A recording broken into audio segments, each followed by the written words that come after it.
Makofi. Hayo makofi hayatoshi. Kwa hiyo tutaona jinsi ambavyo Yesu Kristo alitabiriwa, lakini baadaye akatimiza siku zake katika kuzaliwa, na tukaona kwamba kwa nini Yesu Kristo amezaliwa ni kuleta ukombozi wa mwanadamu aliyepotea katika dhambi, kuleta ukombozi wa mwanadamu aliyetengana na Mungu, kuleta ukombozi wa mwanadamu aliyetengana na baraka ambazo Mungu alikuwa amemwahidia mwanadamu.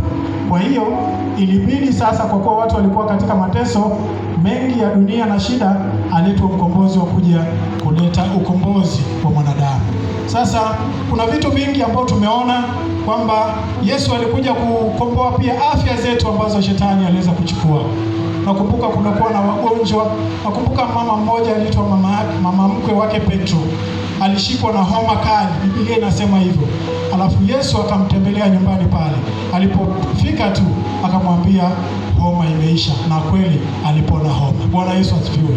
Kwa hiyo magonjwa pia yameondoka kwa kuja kwake Yesu Kristo. Alikuja kuleta uzima ambao tulikuwa tuangamie katika dhambi, lakini sasa tunaingia katika uzima wa milele. Bwana Yesu asifiwe. Na sasa tunaangalia baada ya Yesu Kristo kuzaliwa nini kilitokea, kwa sababu wengi hawajui baada ya kuzaliwa ni nini kilitokea na imekuwaje na nini kinatakiwa kifanyike baada ya Yesu Kristo kuzaliwa. Baada ya mtoto kuzaliwa alitakiwa apokelewe, lakini pia alelewe katika mazingira mazuri. Tunafananisha kwamba huyo mtoto aliyezaliwa ni wokovu ulionao katika maisha yako. Wokovu ulionao ni zawadi. Wokovu ulionao ni mtoto ambaye hapendi achezewe. Akichezewa anaweza kaondoka. Sasa kile ulicho nacho, Biblia inasema shika sana ulicho nacho, mtu asije akafanyaje? Lakini pia akakwambia linda sana moyo wako kuliko vyote unavyovilinda. Ndugu, nikwambie kwamba moyo ndio uliobeba Yesu. Moyo ndio uliobeba ukombozi. Moyo ndio uliobeba furaha. Ndio moyo uliobeba matumaini. Sasa unaulindaje moyo? Kuna maadui wa moyo ambao wako tayari kujeruhi moyo wako.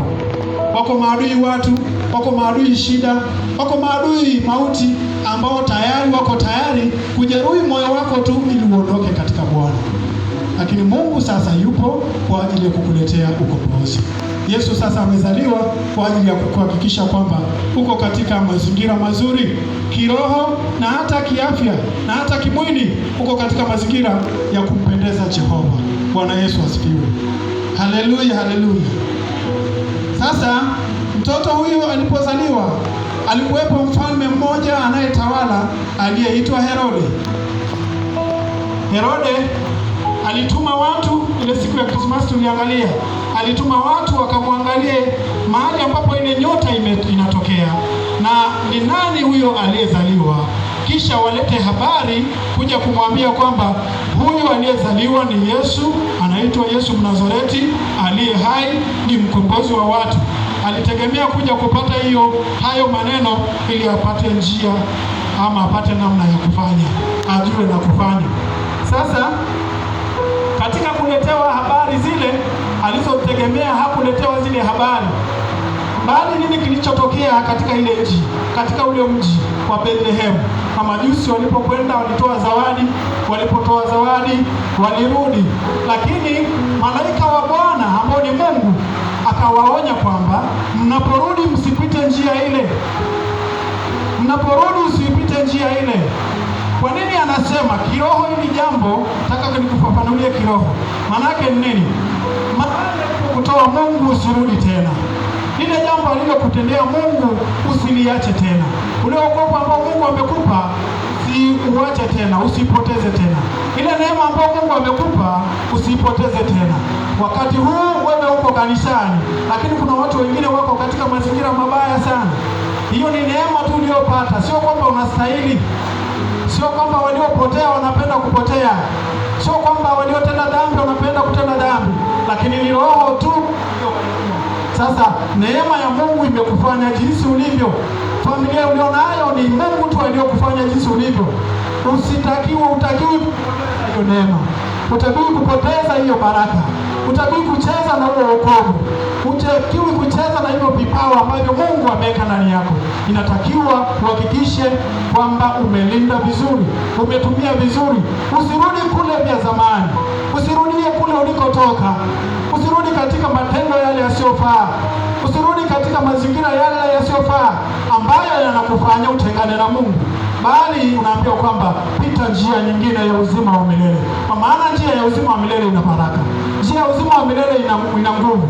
Njia ya uzima wa milele ina ukombozi.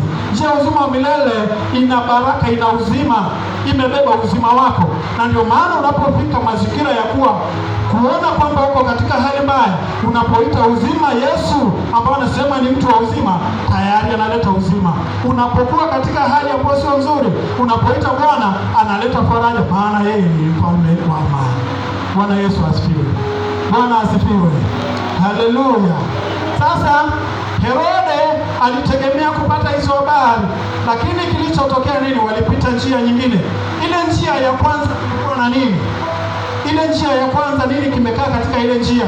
Herode alikaa na jeshi lake akingoja mamajusi waje apate kuangamiza, lakini pamoja na yule mtoto aliyezaliwa, maana walitegemea kwamba pengine walikuja naye.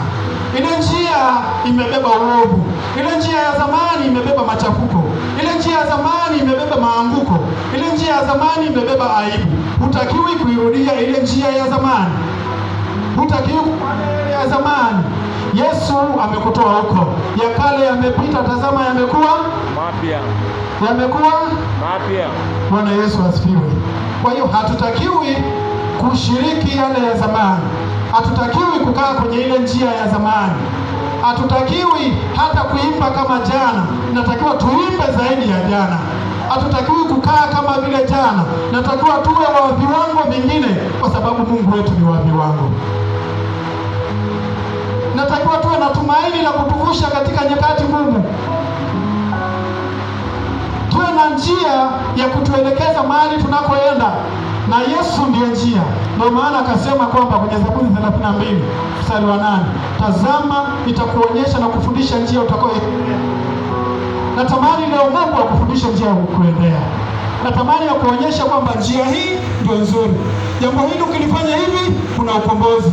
Ukifanya namna hii mambo yanatokea, baraka zinatokea, uzima unatokea. Kila unachokihitaji kinatokea katika hiyo njia. Yesu Kristo baada ya kuzaliwa tu, kuja tu duniani tu, tayari amepata adui. Na adui wa kwanza ni mauti aliyokutana nayo.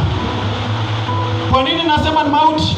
Herode alikuwa amebeba roho ya mauti ya kutaka kumwangamiza Yesu Kristo.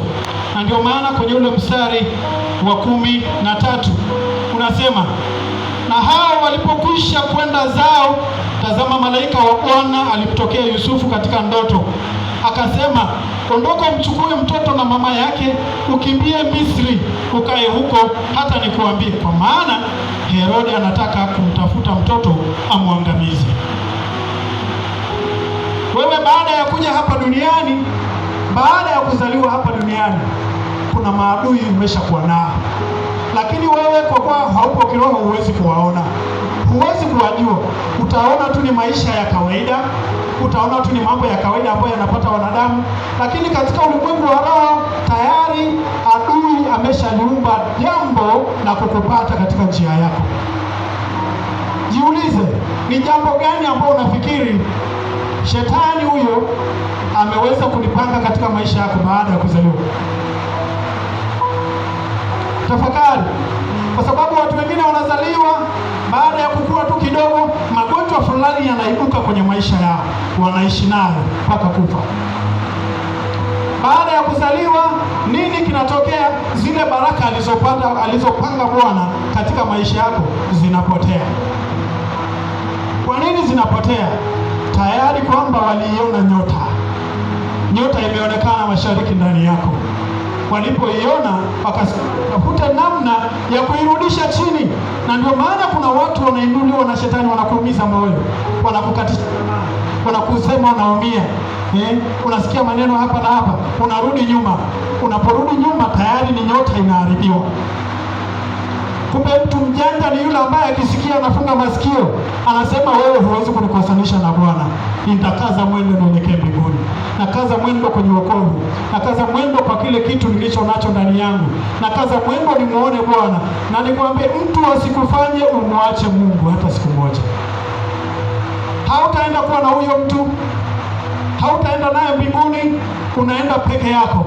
Na ni lazima uchukue hatua, usimame vizuri.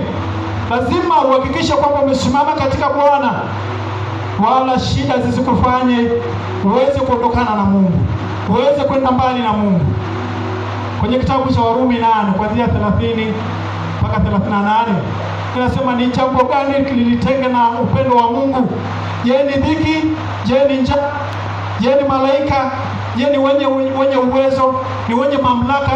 Hakuna kiwezacho kunitenga na upendo wa Mungu ulio katika Kristo Yesu. Ni vizuri na wewe ukasimama katika maandiko haya ukisema, hakuna awezaye kunitenga na upendo wa Mungu. Kama unaimba sana, kama unahubiri sana, kama ni toa sana, kama ni kufanya jambo lolote fanya sana, kana kwamba hakuna kesho, kwa sababu kesho huijui. Huyu Yesu Kristo alikutana na adui aitwaye Herode. Herode ni nani? Herode anafananishwa na Shetani. Herode anafananishwa na mkuu wa giza. Herode anasimama kwa badala ya muuaji, mwenye roho mbaya, mbinafsi, mtu mwenye chuki, mtu ambaye hana uwepo wa Mungu, anasimama kumwakilisha Shetani. Kwa hiyo Herode ni mjumbe wa Shetani katika ulimwengu. Sasa kumbuka, Shetani hatumii mawe, anatumia mtu. Anatumia mtu. Juzi nikakwambia, angalia maisha ya Yesu na maisha ya Musa. Maisha ya Yesu na maisha ya Musa yanafanana, na wote mahali walipoponea ni kwenye nchi ya Misri. Sasa ni nani Herode katika maisha yako? Je, ni miungu ya kwenu ambao haitaki uabudu, ambao inakupa kiburi, inakupa kuacha ibada, inakuambia hapana, wewe si wa kuabudu? Na ndio maana ukiona mtu mwingine ikifika Jumapili anapata dharura tu, ikifika Jumapili sadaka zinaisha tu, ikikaribia siku za ibada tu anaanza kuumwa, ikikaribia ibada anaanza uchovu unaanza kutokea. Wanakuambia wewe kaa hapa nyumbani, wewe sio wa kwenda ibada, maana wewe sio wa ibada. Huku kwetu haturuhusu ibada. Hizo roho zinakuambia.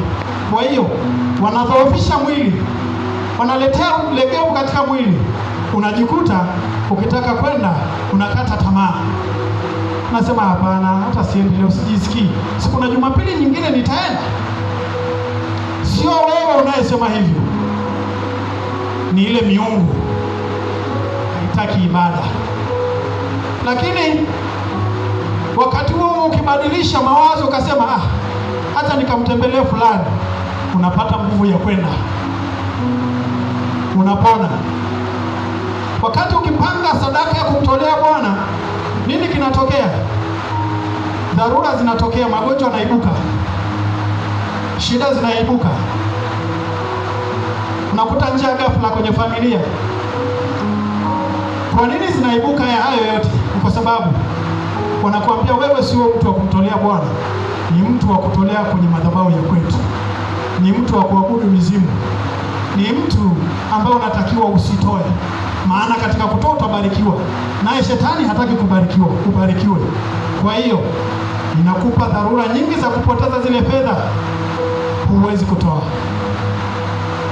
Ni nani huyo anayebuka na kufanya haya yote? Ni adui Shetani, ambao tunamfananisha na Herode. Kazi yake ni kuua ndoto za mtu, ni kuua maono ya mtu kwenye familia, ni kuua maono ya watoto, ni kuua maono ya kanisa, ni kuua maono yako katika kumtumikia Mungu. Kazi yake ni hiyo, na ndio maana alipanga mauti juu ya Yesu. Kwa nini anapanga mauti juu ya Yesu? Yesu alikuwa amebeba ukombozi. Sasa atataka mwanadamu akombolewe? Hapana. Kwa hiyo ni lazima amuue kabla hajaanza kujulikana, hajaanza kutenda kazi ya ukombozi. Kila mtu hapa ana maono yake. Kila mtu hapa kuna kitu Mungu ameweka ndani yako. Kila mtu hapa kuna jambo ulikuwa nalo ndani yako, kwamba mimi nikiwa mkubwa nitafanya jambo fulani, ama mimi katika familia yangu nitafanya jambo fulani. Unalo sasa, umenayo mipango mingi ya kubarikiwa, lakini jiulize, mbona sijatenda mpaka sasa? Herode ambaye ni shetani alipoona unayo hayo ndani yako, aliwahi, kwa sababu huna ulinzi, aliweza kuzima hizo ndoto, alizima maono, alizima mipango. Januari umepanga mpaka leo Disemba haijatimia. Kwa nini umebaki kwenye viwango vile vile? Kwa nini umebaki katika hali ile ile? Ni nani huyo anayekupinga? Kwa sababu wakikaa kwenye vikao vyao wanasema, fulani hawezi kwenda mbali. Akifika mwezi fulani, hasara pale kazini. Ikifika tarehe fulani, anguko kwa watoto wake. Ikifika siku fulani, magonjwa yanaibuka. Tayari wananena, tayari wanapanga katika ulimwengu wa roho, lakini wewe umelala. Biblia inasemaje? Amka wewe usinziaye, amka kwenye usingizi wako, mahali ulipolala. Unapoota ndoto yoyote, amka saa hiyo hiyo, andika mahali, ama urekodi lile jambo jinsi lilivyokuwa unaongeleshwa, alafu amka, omba juu ya hilo jambo. Mara nyingi Mungu anasema na sisi, tunaona kama asemi na sisi. Anaongea na wewe juu ya familia hiyo. Unafikiri Mungu anapenda upoteze familia? Mungu anapenda uteseke? Mungu anapenda uhangaike? Mungu wetu hapendi hivyo. Mungu huwa anaongea na mtu. Mungu huwa anaongea na mtu, na anaongea na mtu ambaye yuko tayari kusikia. Mwenye sikio na asikie. Mungu anaongea na mtu. Jiulize, ameongea na wewe ukasikia? Kuna mawili. Unaweza ukasikia usitende, unaweza ukasikia ukaelewa na kutenda. Sasa utasemaje Mungu haja kuambia juu ya lile jambo lililoharibika? Jambo sasa hivi nikitaka kutokea mahali popote, Mungu huwa anatoa taarifa. Anatoa taarifa. Ndio maana kwenye kitabu cha Amosi nafikiri 3, Mungu hawezi kufanya jambo kabla hajajulisha watu wake. Imeandikwa hivyo. Wala hawezi kuruhusu jambo litokee kabla hajajulisha. Kuna namna tunajulishwa lakini hatuelewi. Ndio maana akasema kuna wenye masikio ya kusikia, wanaweza wakasikia lakini wasielewe. Kuna wenye macho wanaweza wakaona lakini wasitambue. Unaona na kutambua, unasikia na kuelewa, ama husikii chochote. Lakini tambua, Mungu anaongea na mtu. Sasa pengine amekuja, kuna jambo anataka kukupa taarifa juu ya mwaka ujao 2026. Kuna jambo anataka kukuelekeza. Kuna njia ya baraka anakupangia. Amekuja kwako, anazungumza na wewe kwa sauti ya upole, lakini huelewi. Utasema ni mawazo yako, utasema ni fikra zako. Je, uko tayari kuhakikisha kwamba unatembea na Bwana na kuisikia sauti yake, ama bado uko tayari kusikia mambo yako na mambo ya ulimwengu? Mwenye kuwa tayari ndiye atakayepata faida ya kuongea na Mungu. Ndiye atakayepata taarifa kutoka mbinguni. Ndiye atakayepata taarifa ya mambo yajayo. Tunajulishwa hayo. Natamani kujulishwa, na wewe lazima utamani kujulishwa. malaika anamtokea Yusufu, namwambia chukua mtoto mpeleke Misri. Misri ni wapi? Misri kiroho ni mahali ambapo ni mahali pa utumwa, ni mahali pa mateso, ni mahali pa mahangaiko, ni mahali pa kilio. Huko ndio Misri. Sasa utajiuliza, kwa nini sasa anaambiwa mpeleke mtoto kule Misri wakati ni kwenye mateso? Kumbuka jambo moja kwenye kitabu cha Mwanzo na Kutoka pia, wana wa Israeli ama kabla ya wana wa Israeli, watoto wa Yakobo walikuwa wangapi? Walikuwa wangapi watoto wa Yakobo? 12, si ndio? Sasa hao watoto wa Yakobo 12, kuna mtoto mmoja ambaye aliitwa Yusufu.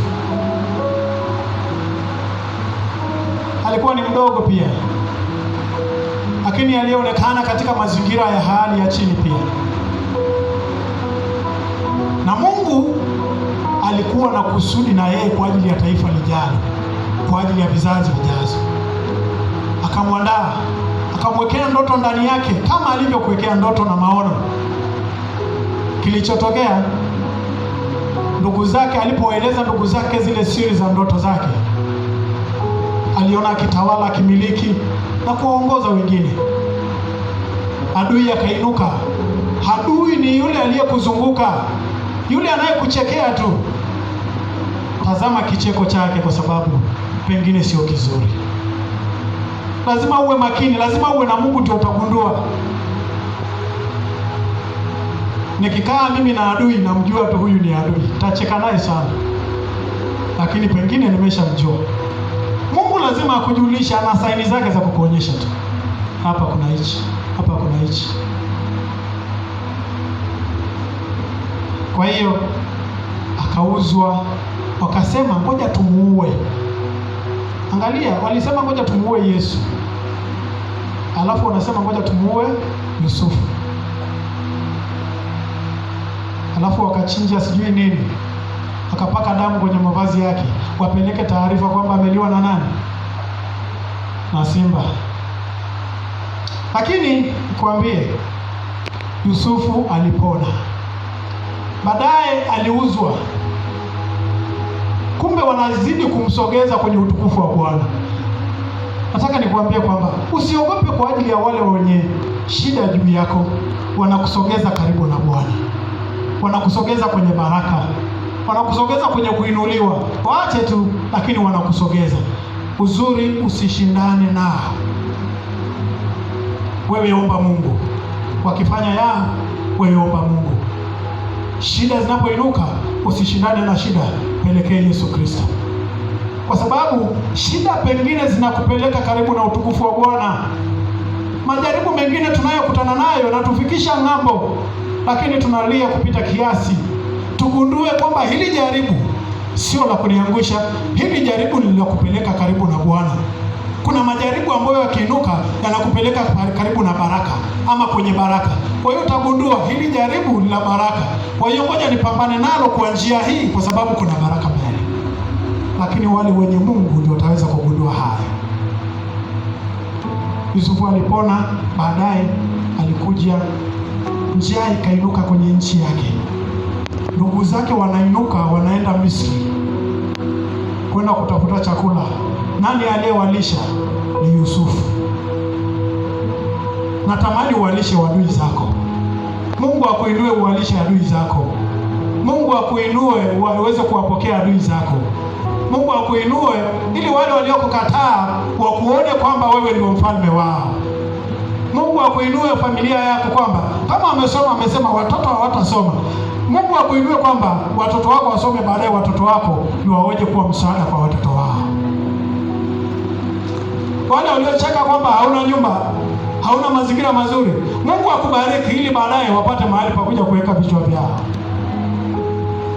wale waliosema kwamba hautakula, Mungu akubariki ili baadaye uje kuwalisha chakula. Na hiyo ndio siri ya Bwana. Mishale ya aina gani inapoinuka haikupati, kwa sababu Bwana yu karibu na wewe. Anasema mimi ni Mungu niliye karibu, wala si Mungu niliye mbali. Ni Mungu mwenye ukaribu na amebeba upendo, na ndio maana alipotafutwa kuuawa hakuuawa, akapelekwa Misri. Baadaye anapewa taarifa kwamba ukae huko Misri. Kumbuka kwa nini alienda Misri, nitaka kukwambia hivyo.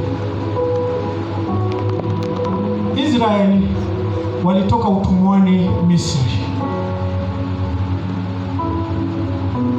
wakaja Kanaani. Yesu maana yake ni nini? Misri ilikuwa ni adui wa Israeli. Nikisema Israeli naongelea taifa la Israeli. Kwa hiyo kama Misri ilikuwa ni adui wa Israeli, adui yule yule ndiye atakayemlinda Israeli. Kumbuka Musa alitakiwa kuuliwa na Farao, lakini huyo Farao ndiye aliyemlinda Musa. Tunasoma Biblia yenu vizuri. Kwa hiyo Mungu ana tabia zake za miujiza.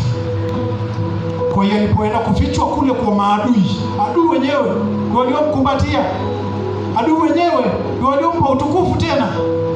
Baadaye naambiwa kaa huko mpaka nitakapokuambia, kwa sababu Herode anataka kuangamiza mtoto. Najua kuna mambo mengi anataka kukuangamiza. Najua kuna jambo linataka kukumaliza. Najua kuna jambo lililokufika kabisa, huoni njia, huoni mwanga tena. Najua kuna mambo yamekuwa mazito kwenye njia yako ya wokovu. Kila ukijaribu kutafuta tumaini halipo. Ukiingia kwenye maombi ukiomba, unaona kama vile sijibiwi. Ukifunga namna gani, unaona kwamba vile Mungu huwa hasikii maombi ya kufunga. Ukienda kwa mtu ukitafuta msaada, mtu mwenyewe anakudhihaki. Karibia kwa rafiki naye anakukimbia. Ukijaribu kufanya kazi ulifanikiwe, bado uchumi unaharibika. Unabaki kama mwaka 2024 2025 hivi hivyo. Huna mabadiliko kwenye mafanikio yako. Huna hatua moja, umebaki pale pale.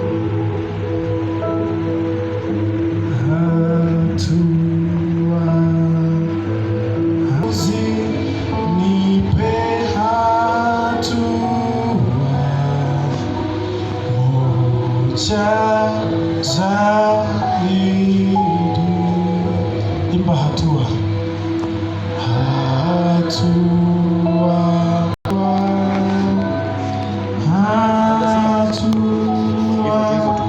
Moja, Mwokozi, nipe hatua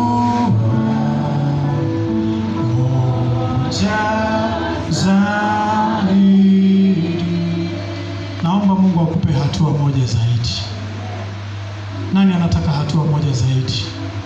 Wewe unayetaka kujenga, Mungu akupe hatua ya kujenga zaidi. Wewe unataka watoto wasome, Mungu akupe hatua moja zaidi. Wewe unayetafuta kazi, Mungu akupe hatua moja zaidi. Wewe unayeumwa, Mungu akupe hatua moja zaidi. Wewe ambao una majaribu mengi sana, Mungu akupe hatua moja zaidi ya kushinda. Songa mbele. Bwana Yesu asifiwe. Kuna watu wanaitaka kuangamiza maisha yako, unawajua. Kuna adui yoyote ambaye ametaka kuangamiza, wewe unamjua. Unajua hali yako. Unapaswa kusogea msalabani pa Mwokozi. Msalabani pa Mwokozi kuna kila kitu. Msalabani pa Mwokozi kuna majibu. kuna faraja na tumaini la miaka na miaka. Sogea msalabani pa Mwokozi. Bwana Yesu asifiwe. Sasa taarifa inakuja, inasema hata alipofariki Herode, tazama malaika wa Bwana alimtokea Yusufu, ondoka huko Misri. Akasema, ondoka umchukue mtoto na mamaye, ushike njia kwenda nchi ya Israeli, kwa maana wamekufa. Kumbuka, nitaka uone kitu hapa. Kumbuka, aliyekuwa anataka kuua roho ya mtoto ilikuwa nani? Herode, si ndio? Lakini sasa hapa wanatajwa walio wengi. Mstari wa ngapi huo? Mstari wa 19, tuseme 20. Akasema, ondoka umchukue mtoto, maana mtoto na mamaye, ushike njia ya kwenda Israeli, kwa maana wamekufa. Maana yake ni wengi. Wamekufa walioitafuta roho ya mtoto. Wewe unakaa kufikiri ni mtu mmoja na kutafuta. Nakaa kufikiri labda ni roho moja chafu ya Ibilisi. Shetani ndio adui yetu. Unakaa kufikiri ni yeye tu peke yake. Kuna miungu yenu. Kuna matatizo ya kifamilia, kuna roho za familia. Kuna watu wengi. Kuna matatizo mengi. Usifikiri juu ya tatizo moja. Na sisi leo tunataka ya kwamba Mungu anatutangazia kwamba tuondoke kwenye uchungu, kwa sababu wale waliotaka kutuangamiza Yesu amewamaliza. Wale adui wa roho zetu Yesu amewashughulikia.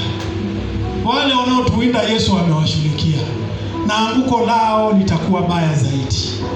Bwana Yesu asifiwe. Magonjwa anguko lake litakuwa baya. Mateso anguko lake litakuwa baya, kwa maana Kristo yupo kwa ajili ya kukuletea tumaini na faraja ya kudumu. Usiogope tena, usikate tamaa tena, usirudi nyuma tena. Kama unaimba, imba sana. Unajua jambo lako. Mungu alitoa talanta, mmoja akapewa moja, nyingine 2, nyingine 5. Usifukie talanta yako. Mwambie mwenzako usifukie talanta. Mwambie kuanzia leo adui yako Mungu atamshughulikia. Kuanzia leo furaha yako imerudi. Mtikize kidogo, mwambie furaha yako imerudi. Tumaini lako limerudi kwa jina la Yesu. Sasa mstari wa 15 tonga mstari wa 16 tumeona ni agizo la kuangamiza kwa watoto wa miaka 2 hadi 0. Ndio maana akasema miaka 2 na waliopungua. Tusome mstari wa 16.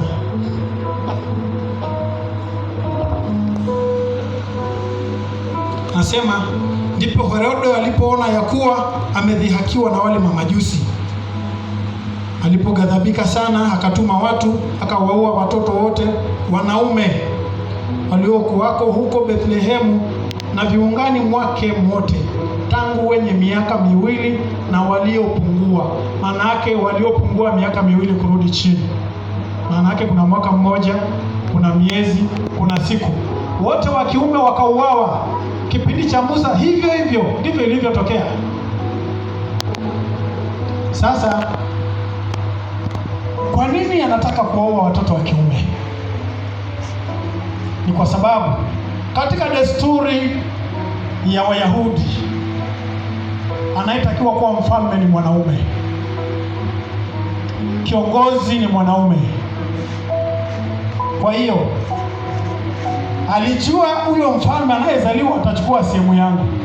Na ndio maana baada hata ya kufa Herode, nini kimetokea? Alimweka mtoto wake aitwaye, alikuwa anaitwa nani? Yule mstari wa mwisho pale, mstari wa 22, sijui ni Arkelao. Maana yake nini? Alimridhisha, ili tu mfalme kama amepona kwa namna yoyote asipate ufalme.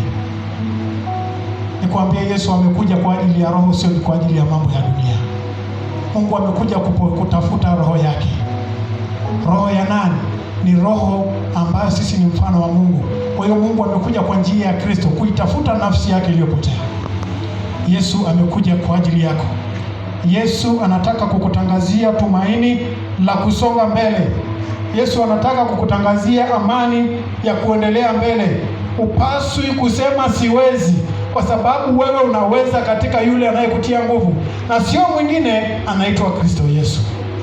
Bwana Yesu asifiwe. Hebu simama hapo ulipo. Simama tu alafu jitafakari. Sisi ni washindi sana. Sisi tulio katika Mungu tuna nguvu nyingi sana. Tuna uwezo mwingi sana. Amekuja kwa ajili yako. Nataka ufunge macho yako kwa dakika chache, alafu useme maneno haya. Na useme katika imani. Usimwangalie jirani yako. Wewe na Mungu wako. Hakusaidii huyo ambaye anakuchokoza. Hakusaidii huyo unayemwangalia. Ni wewe na Mungu tu ndio mtakutana. Sasa ninaona kwamba mwaka huu mzima tumepitia changamoto nyingi, lakini Kristo huyu aliyekuja, natamani mwaka unaokuja kubadilishia maisha. Natamani akubadilishie hali, akubadilishie mwonekano, akubadilishie hatua ya mafanikio. Sisi ni warithi wa ufalme wa Mungu. Ni warithi hapa duniani na mbinguni. Tumepewa ahadi ya kumiliki na kutawala. Je, watoto wako wameweza kutawala? Wameweza kumiliki? Natamani uombe kwa ajili ya watoto wako. Na wewe ambao ni mtoto, natamani uombe juu ya wazazi wako. Hebu tamka jambo kubwa juu ya watoto wako, kwa sababu pengine kuna mahali anataka kuuawa, katika afya, kwenye uchumi, kwenye wokovu. Jambo lolote anataka kurudishwa nyuma, anakimbizwa na kuyumbishwa. Nataka useme neno juu ya familia yako. Hata kama ni wajukuu, sema neno, watabirie maisha ambayo yatakuwa ya nguvu. Kinywa chako kimebeba baraka. Hili mwaka unaokuja uwaone wamepiga hatua.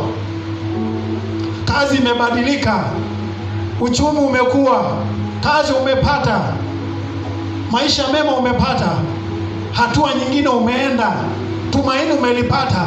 Kanisa hatutaki kuwa chini, tunatakiwa kuwa juu zaidi. Sema, Bwana Yesu, niko mbele za uso wako, nimesikia neno lako, na mimi mtumishi wako nimesimama hapa. Ee Jehova, nina haja nawe, nina haja nawe. Muda huu nilio nao mkononi, naomba usinipite. Sekunde hizi naomba usinipite.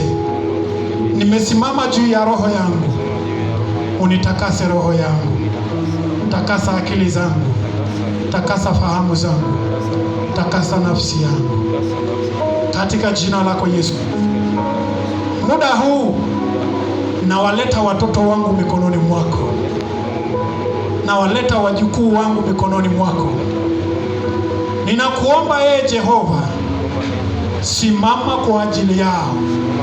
Ninakukabidhi wao, ukawakomboe mahali walipofungwa, kwenye akili, kwenye ufahamu, kwenye uchumi, kwenye elimu, kwenye kumiliki, kwenye kutawala, kwenye afya, kwenye wokovu.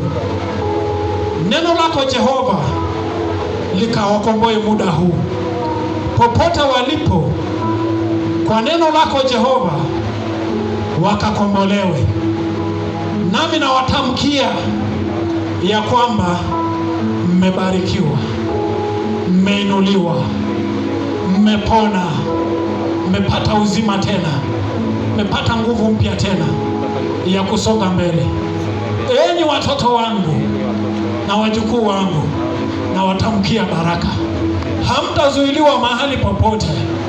Mtakwenda na kuangaza, mtakwenda na kunawiri, mtakwenda na kupata kibali mahali pote mtakapoenda. Na mwaka unaokuja, na watamkia ya kwamba mtakuwa baraka kwangu, mtakuwa baraka kwa wazazi, mtakuwa baraka kwa kanisa, mtakuwa baraka kwa Bwana. Katika jina la Yesu, nafsi zenu naunganisha na Mungu. Kuanzia leo hamtakuwa chini, hamtakuwa chini. Katika matendo yenu yote yampendezayo Bwana mtainuliwa. Katika dhambi mtaondolewa huko. Katika jina la Yesu mtahesabiwa haki. Katika jina la Yesu. Mungu, ninasimama hapa tena kwa ajili ya wazazi wangu, kwa ajili ya wazazi wangu. Tamka neno. Nasimama kwa ajili ya wazazi wangu. Nenda ukawabariki, nenda ukawalinde, nenda ukawavushe, nenda ukawaongeze kiroho na hata kimwili. Kawape baraka za mwilini na za rohoni. Mahali pote wabarikiwe katika jina la Yesu. Jehova, ninasimama tena juu ya familia na ndugu zangu. Mungu, pengine kuna mahali kuna roho ya mauti imetangazwa na kuzimu, imetangazwa na watu, imetangazwa na miungu. Mikosi na balaa na visirani vimesimama kwenye familia yangu na kwa ndugu zangu. Mungu, kwa jina lako umesema ya kwamba tutawakanyaga watesi, tutawakanyaga watesi na hawatainuka tena.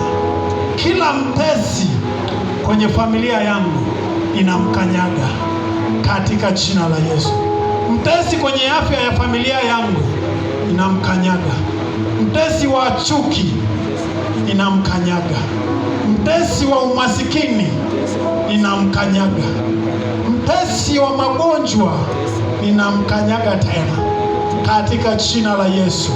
Mtesi kwenye uchumi inamkanyaga katika jina la Yesu.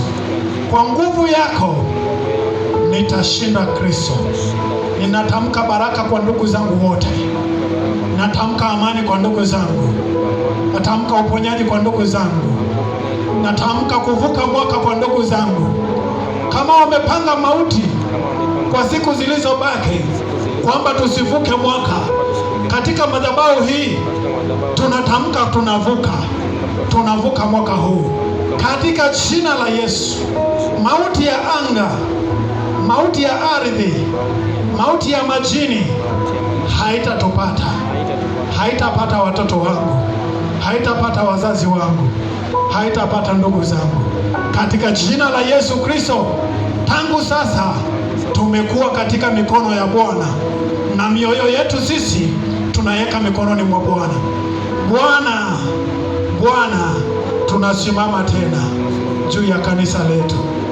Angalia kanisa letu. Viwango hivi hatuvitaki. Tunataka viwango vya juu katika jina la Yesu. Tunataka maongezeko kwa watu, kwa roho za watu katika jina la Yesu.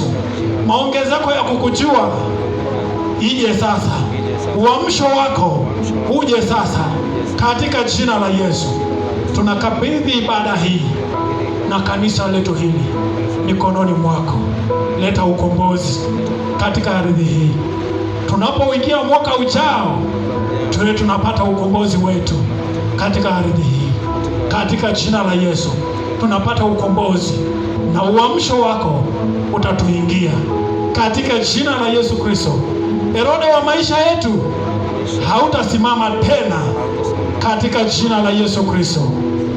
Amen. Shangilie Bwana kwa makofi mengi. Mshangilie Jehova. Mshangilie, haijatosha hiyo vigelegele. Unajua amesikia na hatutabaki hivi tulivyo. Bwana akufanye kuwa taifa kubwa. Bwana alete amani yako. Bwana alete uchumi wako. Bwana alete kazi zako. Bwana alete mafanikio. Bwana itetee elimu yako. Bwana akupe nguvu na afya ya kusonga na kuvuka mwaka ujao. Katika jina la Baba, Mwana na Roho Mtakatifu. Sema amen. Mwambie mwenzako kwa imani, karibu 2026.